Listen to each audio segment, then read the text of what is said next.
Hello everyone. तो आपका स्वागत है भाई पार्ट 3 ऑफ ट्रिग्नोमेट्री प्रैक्टिस के अंदर। 10 क्वेश्चन करेंगे इसके अंदर हम। तो जैसे कि आप देख रहे हो आपके सामने क्वेश्चंस पहले और दो दूसरे तो क्वेश्चन आ ही चुके हैं। ऐसे धीरे धीरे हम 10 क्वेश्चन करेंगे इस वीडियो के अंदर। आपका स्वागत है मेरे यूट्यूब चैनल पर। भाई चैनल ने सब्सक्राइब जरूर करियो, आपका ही सारा खेल है और सब्सक्राइबर बहुत जरूरी है। और भाई वीडियो को जो है उतना शेयर करो ना जितना थोड़ा, और लाइक करो। अब ये पार्ट 3 है तो पार्ट 1 और 2 भी जरूर देखें। इसका सारे इंपॉर्टेंट क्वेश्चन है आपके बोर्ड एग्जाम में आने वाले, क्लास 10 स्टूडेंट्स, बहुत ही इंपॉर्टेंट है। और ट्रिग्नोमेट्री तो यार सबसे आसान टॉपिक होता है और मेरे से पढ़ोगे ना तो एक नंबर का स्वाद आएगा। एक नंबर का जिसे कहते हैं ना भाई, लाडले एक नंबर का। अब पहला क्वेश्चन में देखो, एक नंबर के स्वाद आएंगे। Value of theta for sign to theta is 1, और जो थीटा है वो 0 और 90 के बीच में है। 0 90 के बीच में, और वैल्यू ऑफ थीटा बतानी है। अब देखो भाई, ये तो कह नहीं सकते कि 2 थीटा भी हमारा क्या होगा, एक्यूट होगा, जरूरी नहीं है ना। मान लो भाई 45 हो गया थीटा, तो ट्वाइस ऑफ थीटा कितना हो गया, 90 डिग्री हो गया। अब वो जरूरी तो नहीं एक्यूट हो, 90 है, 90 से कम तो नहीं है ना। अब sine 2 theta is equal to 1, तो sine 2 theta is equal to sine of 90 degree. तो 2 theta is equals to 90 degree, तो theta is equals to 45 degree. अगर इसके अलावा कुछ और लोगे ना तो जो थीटा है वो 0 90 के बीच में नहीं आएगा। तो 0 और 90 के बीच में तो यही थीटा होगा गाइस, और यही आपका क्या होगा, आंसर होगा। सिंपल, बस कुछ नहीं करना, इसको साइन 90 के बराबर पुट करो, एंगल को इक्वेट करो आपस में और आंसर निकालो। एमसीक्यू में टिक कर दो, बस टिक कर रहा है टकाक। अब सेकंड क्वेश्चन देख लो भाई, क्या सिस्टम है इसका, सिस्टम फाड़ देंगे इसका। Value for secant square 26 minus cot square 64। अरे भाई इसने तो मेरा ही सिस्टम फाड़ दिया। अरे भाई क्या दिक्कत आ रही है। सीकेंड स्क्वायर 26, सबसे पहले तो कोट स्क्वायर को इसको लिखो 90 माइनस 26। अब again secant square 26 minus cot 90 minus theta, tan theta, square है तो स्क्वायर लिख दो। कोई दिक्कत आई नहीं आई, तो स्क्वायर है तो स्क्वायर लिख दो, टेन स्क्वायर 26 डिग्री। अब आपने एक आइडेंटिटी पढ़ी है, 1 plus tan square theta is equals to secant square theta. So this implies secant square theta minus tan square theta is equals to 1। बिल्कुल बात सही है। तो secant square theta minus tan square theta, theta यानी 26 26, ये दोनों में तो इसकी वैल्यू क्या आनी चाहिए, 1 आनी चाहिए आइडेंटिटी के हिसाब से, तो 1 ही आएगी गाइस। और ये जो है ये आइडेंटिटीज एक्यूट एंगल्स के लिए होती है, तो एंगल यहाँ पे एक्यूट ही है 26 डिग्री, ये भी बात ध्यान रखना। अब चलते हैं तीसरे क्वेश्चन पे। भाई तीसरा क्वेश्चन सबसे इंपॉर्टेंट क्वेश्चन, एनसीईआरटी के अंदर भी ये क्वेश्चन है। देखो सारे क्वेश्चन एनसीईआरटी के लेवल पे हैं और एनसीईआरटी की बुक के अंदर ही मिलेंगे। और ये जो क्वेश्चन है एनसीईआरटी की बुक में भाई छपा हुआ है, और ये बहुत सालों से क्वेश्चन आ भी रहा है पेपर में, बहुत ही इंपॉर्टेंट क्वेश्चन है। इसमें गलती बिल्कुल नहीं करनी है। देखो करना क्या है, सिंपल करना है, ये प्रोडक्ट का आंसर बताना क्या आएगा भाई। 10 1 और 10 89। मैंने कहा था 90 बनाना है हमें 89 नहीं पता ना 1 पता, हमें 90 बनाना है। तो 89 प्लस 1 90 होता है। तो मैं क्या करता हूं, 1089 को मैं क्या लिख देता हूं, 1090 माइनस 1। कोई दिक्कत है, कोई दिक्कत नहीं है।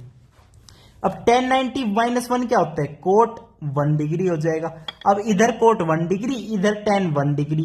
कोट क्या होता है 1/10 डिग्री, 1/10 1 डिग्री, या फिर 10 1 डिग्री क्या होगा 1/कोट 1 डिग्री। तो ये इससे कैंसिल होके 1 बन जाएगा। ऐसे ही जब 1088 होगा तब यहां 10 2 उससे कैंसिल हो जाएगा। ऐसे कैंसिल होते होते होते देखिए 0 नहीं बन रहा है कैंसिल होने का मतलब, यानी एक x है तो एक 1/x बन रहा है, तो x से x कैंसिल होने के बाद 1 बचता है ना, तो वही केस हो रहा है यहाँ पे। तो एक आगे से एक पीछे से, एक आगे से मार रहा है एक पीछे से मार रहा है, तो बीच में जाओगे ना 10 3 1087, कोई दिक्कत नहीं। अब बीच वाले में सिस्टम में क्या आएगा, टेंजेंट 45 डिग्री आएगा, वो बच जाएगा, बस उसका पेयर नहीं बनेगा। 1046 और 1044 उसका भी सिस्टम बैठ गया। अब बच गया 1045। 1045 की वैल्यू हमें पता ही है 1 होती है, तो इस प्रोडक्ट का आंसर ही 1 आएगा गाइस। अब हम चलते हैं फोर्थ क्वेश्चन की तरफ। अब फोर्थ क्वेश्चन में कह रहा है 1 प्लस टेन स्क्वायर थीटा का रूट अब अभी अभी आइडेंटिटी पढ़ी है, 1 प्लस टेन स्क्वायर थीटा होता है सिकेंड स्क्वायर थीटा। अब उसका रूट है तो अंदर स्क्वायर है, तो बाहर क्या बचेगा, सिकेंड थीटा। तो आंसर मिल गया, कोई दिक्कत नहीं है, मिल गया आंसर। अब पांचवें क्वेश्चन देख लो, if a plus B is equal to 90 then cot B is equal to 3/4 then 10a की वैल्यू बताओ। तो सिंपल है, आंसर क्या हो जाएगा, 4/3 10a हो जाएगा।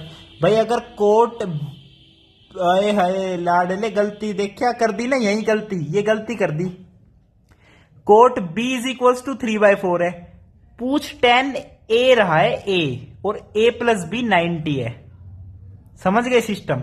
अब a प्लस बी 90 देने का मतलब क्या हुआ भाई, देखो कोट b को मैंने लिख दिया 90 minus a is equals to 3/4। अब 90 माइनस ए लिख सकते हैं b को, क्योंकि ये चीज गिवन है, तो यहां से b is equals to 90 minus A आएगा।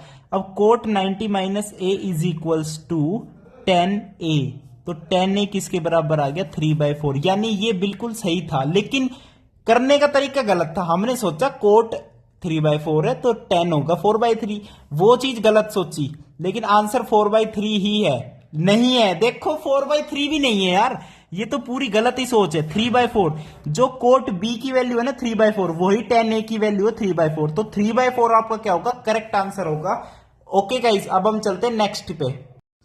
अब सिक्स्थ क्वेश्चन में क्या कह रहा है, देखो भाई, कह रहा है मैक्सिमाइज करो इस वैल्यू ऑफ इसकी वैल्यू को मैक्सिमाइज करो, और थीटा जो है ना 0 90 के बीच में कह रहा है। अब इसकी वैल्यू को मैक्सिमाइज करने के लिए गाइस, जो डिनोमिनेटर में है ना उसको बढ़ाना पड़ेगा, बिल्कुल गलत, उसको डिक्रीज करो, उसको घटाओ। भाई अगर ये ऊपर होता तो उसकी वैल्यू बढ़ाएंगे तभी तो मैक्सिमाइज हो जाएगा, लेकिन ये डिनोमिनेटर में है, तो डिनोमिनेटर में जितना कम होता है हमेशा वो उतना ही बड़ा होता है। बड़ा आपका कितना बड़ा है, मतलब भाई मान लो डिनोमिनेटर के नीचे वाला सिस्टम बड़ा होगा ना तो वो नंबर छोटा हो जाएगा, और डिनोमिनेटर के नीचे वाला सिस्टम छोटा रहेगा तो नंबर बड़ा हो जाएगा। तो बड़े की बात है यहां पे। अब ये चीज हमें कम करनी पड़ेगी 0 से 90 के बीच में। अच्छा जी, यानी हमें चाहिए cosec theta minimum, cosec theta minimum. और कोसेक थीटा क्या होता है, 1/1 साइन थीटा, यानी 1/साइन थीटा, तो ऊपर जाके क्या बनेगा, साइन थीटा बनेगा, यानी साइन थीटा की मैक्सिमम वैल्यू। अब साइन थीटा की मैक्सिमम वैल्यू कितनी होती है, 1 होती है, तो इसकी वैल्यू मैक्सिमम कितनी आएगी, 1 आएगी। तो 1 आ गई वैल्यू, कोई दिक्कत आई नहीं आई, और वो 0 से 90 के बीच में ही हो जाएगी, कोई दिक्कत वाली बात नहीं है। अब इसमें देख लो भाई क्या सिस्टम है, cos theta 1/2 sine phi 1/2 then value of theta plus phi. अब यहां तो ऑप्शन दे नहीं रखे, मैंने आपको कोई ऑप्शन दे नहीं रखे, तो आप बिल्कुल सोचोगे कि भाई कोस 1/2 60 डिग्री पे भी होता है, और कहां कहां होता है, 120 डिग्री पे होता है, बिल्कुल होता है। भाई यहां पे थीटा 60 डिग्री भी हो सकता है, 120 डिग्री भी हो सकता है। अब यहां पे 30 भी हो सकता है, और जल्दी बताओ, और यहां पे 150 भी हो सकता है। अब मान लो मैं इसे 60 मान लूं, इसे 150 मान लूं, और इनका सम कर दूं, 150 प्लस 60 कितना होता है, 210, लेकिन ऑप्शन में 210 तो है ही नहीं। तो सबसे पहले तो एक्यूट एंगल्स की बात करना, जहां तक है उससे ही आपके ऑप्शन मैच होंगे, और इसके ऑप्शन मैंने दे नहीं रखे, ऑप्शन में एक्यूट एंगल्स ही है सारे, एक एंगल 120 डिग्री है बस, वो इन दोनों के सम करने पे कभी 120 आएगा नहीं, क्योंकि इसका सम पूछ रहा है थीटा प्लस फाई। अगर अलग से थीटा पूछता तो भाई 120 भी पॉसिबल है, 60 भी पॉसिबल है। तो अब मैं एक्यूट लेता हूं, कोस थीटा 1/2 यानी थीटा की वैल्यू 60 डिग्री, और फाई साइन फाई 1/2 यानी फाई 30 डिग्री। तो इनका एडिशन करोगे तो 60 plus 30 is your 90 degree angle, तो 90 degree angle is your answer. अब हम चलते हैं नेक्स्ट क्वेश्चन पे। तो अब हम चलते हैं 8th क्वेश्चन की तरफ। 8th क्वेश्चन में कह रहा है sine A plus B is equals to 1 and is equals to cos A minus B. अच्छा जी, तो क्या है, ए और बी में रिलेशन बताना है, क्या सिस्टम है ए और बी का। तो 1 को एक बार के लिए मैंने लिख दिया साइन 90 डिग्री, तो साइन वाले को इक्वेट कर सकते हैं, बिल्कुल कर सकते हैं। देखो पहले तो ये भी छोड़ो यार, ये और ये बराबर बता रहा है। अब कोस को मैं साइन में लिख दूं, sine 90 minus A minus B is equals to sine A plus B. कोई दिक्कत नहीं। अब दोनों तरफ साइन है तो a plus B is equals to 90 degree minus a minus B. अब इधर जाके प्लस आ जाएगा ये, तो a plus B plus A minus B is equals to 90 degree. अब b से b कैंसिल आउट हो गया, twice of a is equals to 90 degree. a की वैल्यू कितनी आ गई गाइस 45 डिग्री। अगर a की वैल्यू 45 डिग्री आ गई कोई दिक्कत है नहीं है। अब b की वैल्यू कैसे निकालेंगे भाई, 1 को साइन 90 पुट कर दो तो a plus B is equals to 90 degree आ गया। अब a प्लस बी 90 डिग्री आ गया तो a की वैल्यू 45 है, तो ऑफ कोर्स b की वैल्यू भी 45 होगी। तो आप बोल सकते हो कि a is equals to B is equals to 45 degree. ये था आपका क्वेश्चन। अब चलते हैं नाइन्थ क्वेश्चन में। नाइन्थ क्वेश्चन में हमें इसकी वैल्यू निकालनी है sine 60 cos 30 minus cos 60 sine 30।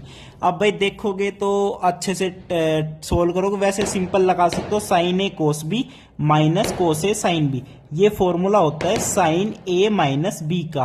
अब साइन ए यहाँ पे 60 डिग्री, बी यहाँ पे 30 डिग्री, तो 60 माइनस 30 इज 30, तो साइन 30 इज इक्वल्स टू 1/2। इसका डायरेक्ट आंसर आ जाएगा। वैसे अलग अलग पुट कर सकते हो। साइन 60 क्या होता है √3/2, कोस 30 क्या होता है √3/2, माइनस कोस 60 1/2, साइन 30 1/2। तो 3/4 minus 1/4 is equals to 2/4 and which is equals to your 1/2 and which is equals to your answer. अब हम चलते हैं लास्ट एंड फाइनल क्वेश्चन पे। आपका वीडियो देखने के लिए 1 नंबर का धन्यवाद। लास्ट क्वेश्चन है, ट्रिग्नोमेट्री 1 नंबर की हो गई। कोई भी डाउट हो कमेंट करके जरूर पूछे यार। तो वैल्यू ऑफ 2 साइन स्क्वायर, अब यहां पे पुट करके चलते हैं साथ साथ। 2 साइन स्क्वायर 30 होता है 1/2, तो 1/4 माइनस 3 कोस 45 1/√2 का स्क्वायर 2 प्लस टेन स्क्वायर 60 यानी 3 प्लस 3 साइन स्क्वायर 90 यानी 1 ऑब्वियसली। तो ये हो गया 2, तो 1/2 माइनस 3/2 प्लस 3 6, तो ये कितना हो गया -2/2 यानी माइनस का 1 प्लस 6, तो आंसर आपका आ गया 5। तो 5 is your answer. Thank you, नमस्कार for watching my video. Subscribe for more videos. Thank you, नमस्कार गाइज।